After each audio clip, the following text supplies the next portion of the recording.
Hola, muy buenas noches, bienvenidos a Grado 33, feliz comienzo de semana. Norberto, buenas noches. Muy buenas noches, Marilena, ¿cómo están ustedes, señoras y señores? Bienvenidos, comenzamos de inmediato.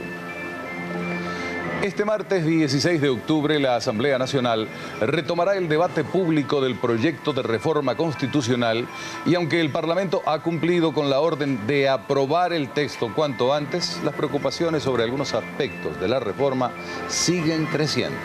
Esta noche nos vamos a dedicar a revisar las nefastas consecuencias que podrían impactar en la propiedad privada y sus diversas manifestaciones con la eventual aprobación de la iniciativa del presidente de la República. Más allá de la discusión sobre la modificación de la Constitución a través de procedimientos que burlan la misma Carta Magna vigente, hay quienes creen que la actividad económica y privada en nuestro país corre ahora más peligro que nunca.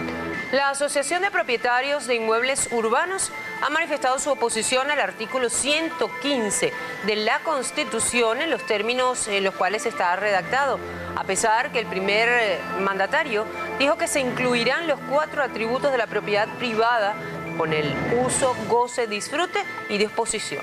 Los propietarios de inmuebles urbanos rechazan que se siga manteniendo la intención de limitar el derecho a la propiedad privada solo a bienes de uso y consumo y medios de producción.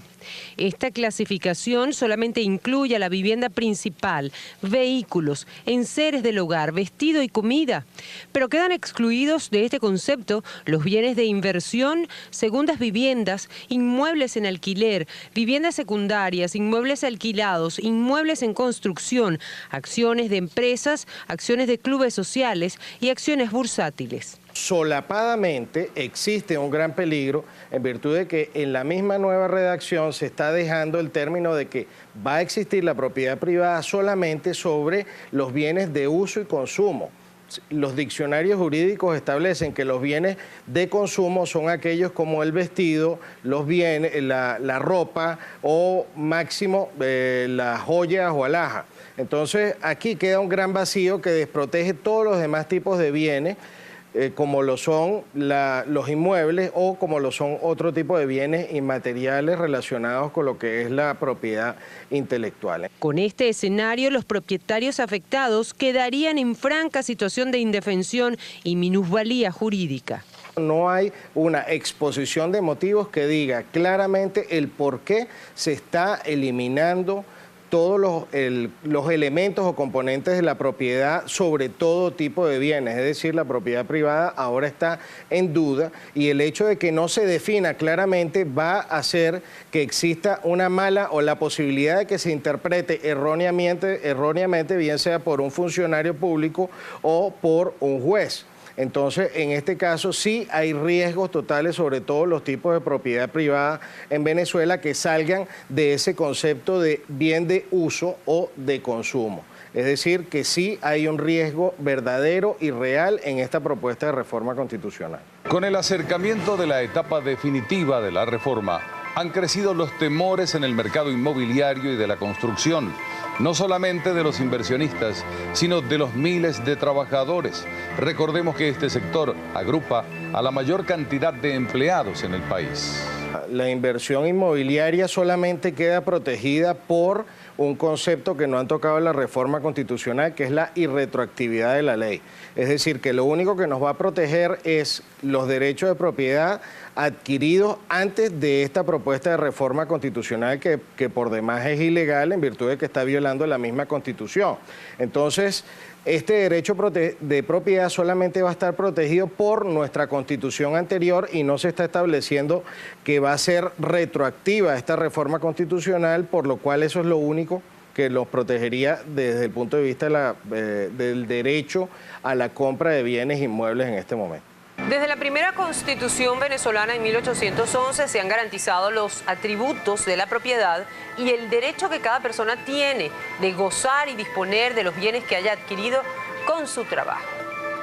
Al regreso veremos que hasta la propiedad intelectual corre peligro con la nueva Constitución. Si bien es cierto que el tema de la propiedad intelectual no formaba parte de los 33 artículos presentados por el presidente para ser reformados en la Constitución, los representantes del Servicio Nacional que regula la propiedad privada intelectual fueron a la Asamblea Nacional para plantear una modificación de la norma vigente en este sentido. El Parlamento fue más papista que el Papa y no solamente no hizo caso a la propuesta del sector, sino que en las recientes discusiones de la Comisión Mixta fue más lejos.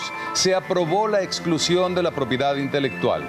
Para algunos se trata de la ratificación del plan de restricción o desaparición de la propiedad privada que lleva a cabo el actual gobierno.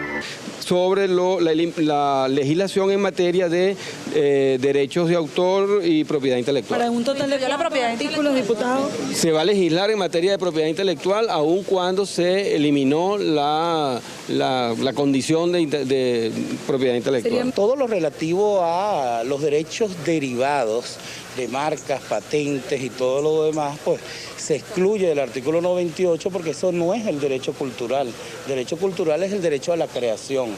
Otra cosa es el derecho económico que se derive de la creación que tú tengas, los royalties o las regalías. Antes que los diputados tomaran esta decisión, Eduardo Samán, director general del Servicio Autónomo Nacional de Normalización, Calidad, Metrología y Reglamentos Técnicos, Sencamer, había expresado que la propiedad intelectual está directamente relacionada con la propiedad privada.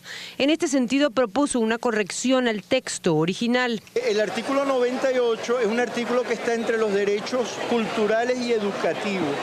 Este artículo descubrimos que había un error, un gazapo, en el año 99, revisando la Gaceta de la Asamblea Constituyente del año 99, una confusión entre la palabra invención e inversión en ese momento hizo que la discusión se desviara y se aprobara un artículo donde se reconocen derechos empresariales en los derechos culturales. El artículo dice que la creación cultural es libre y después reconoce los derechos de los inversionistas, las productoras y los organismos de radiodifusión. Y le da rango constitucional a las marcas y las patentes. Pero lo que muchos se preguntan es por qué el Parlamento excluyó a los creadores y empresarios de la protección. Los derechos que tienen nuestras etnias indígenas al producto de su creación, de su invención, de su desarrollo y al que tiene en definitiva todo ciudadano frente a ellos. Corregir un término que aparecía en ese artículo que es el 98, que es el término inversión cuando en realidad era invención. Y fíjate que el término cambia diametralmente, pero fue un error del constituyente del 99. Y del acta de debates tú derivas de que se trataba de un error, de que ellos estaban hablando de invenciones, como es obvio porque estaban hablando de los derechos culturales. La tendencia socialista de la nueva Constitución afectaría directamente a la ley de propiedad industrial y la de derechos de autor. Sin duda alguna, representaría también una razón más para la desinversión en el país.